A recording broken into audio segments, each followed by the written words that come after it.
नमस्कार। ATV national देख रहे हैं आप। बिहार समेत देश के अन्य राज्यों में चुनाव हो रहा है।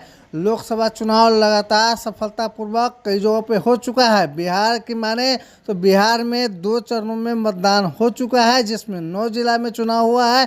9 जिला में जो चुनाव हुआ है, ऐसा कहा जा रहा है कि 9 जिलों में अधिक संख्या में लोग जो है कि राजद को बहुमत अपना दिए हैं। मतदान राजद का अत्यधिक हुआ है। ऐसे में ये कहा जा सकता है कि राजद जो है इन 9 सीटों में काफ़ी लोकसभा सीट उनके हिस्से में जा सकती है।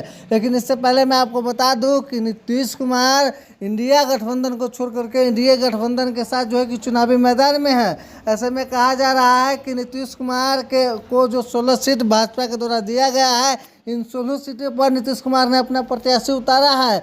अब ये खबर निकल के करके आ रही है कि सीतामढ़ी लोकसभा सीट पर जो चुनाव हो रहा है, नीतीश कुमार ने वहां से देवेश चंद्र ठाकुर को उतारा है। तो वही राजद की बात की जाए तो राजद जो अपने प्रत्याशी के तौर पे वहां पे राजद के सिंबल से अर्जुन राय को अपना प्रत्याशी बना करके उतारा है।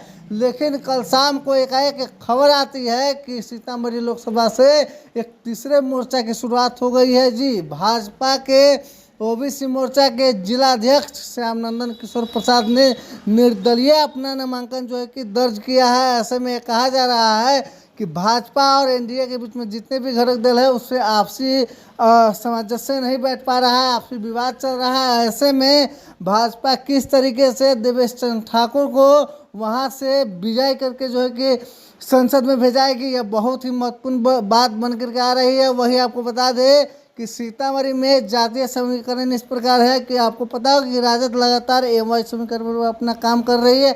वही भाजपा की कहा जाए तो भाजपा का कोर वोट जो है वैश्य समाज हमेशा से रहा है। वैश्य समाज के दम पे भाजपा लगातार जो है जीत करके आ रही है। लेकिन श्याम नंदन प्रसाद जो कि सीतामढ़ी लोकसभा सीट से निर्दलीय अपना नामांकन किए हैं, तो अब ऐसा कहा जा रहा है कि एक तीन कोणीय जो है मुकाबला होगा। 3 आदमी में डायरेक्ट उससे टक्कर होगी। ऐसे में क्या भाजपा श्याम नंदन किशोर प्रसाद पर कोई कड़ा एक्शन लेगी या श्याम नंदन किशोर प्रसाद नामांकन वापस लेंगे, ये तो बात की बात है।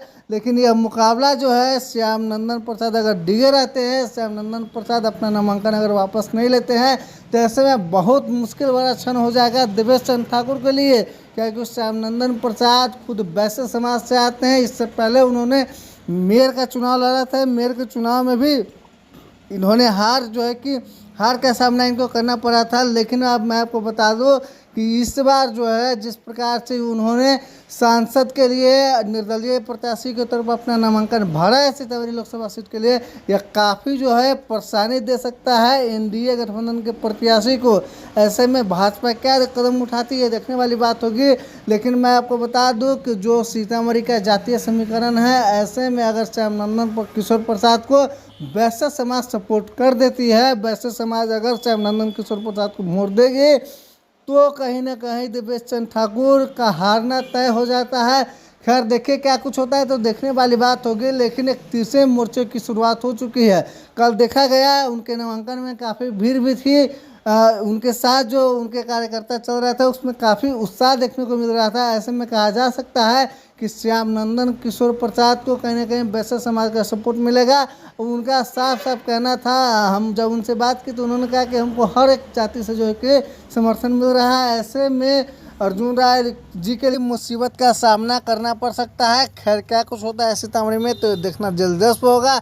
क्या पार्टी एक्शन लेती है, क्या श्याम नंदन प्रसाद नामांकन अपना वापस लेते हैं या अपने जो डिसीजन लिया है उस पर रखते हैं, ये देखना काफ़ी दिलचस्प होगा। लगातार आप बने रहिए एटीवी के साथ। बहुत बहुत धन्यवाद।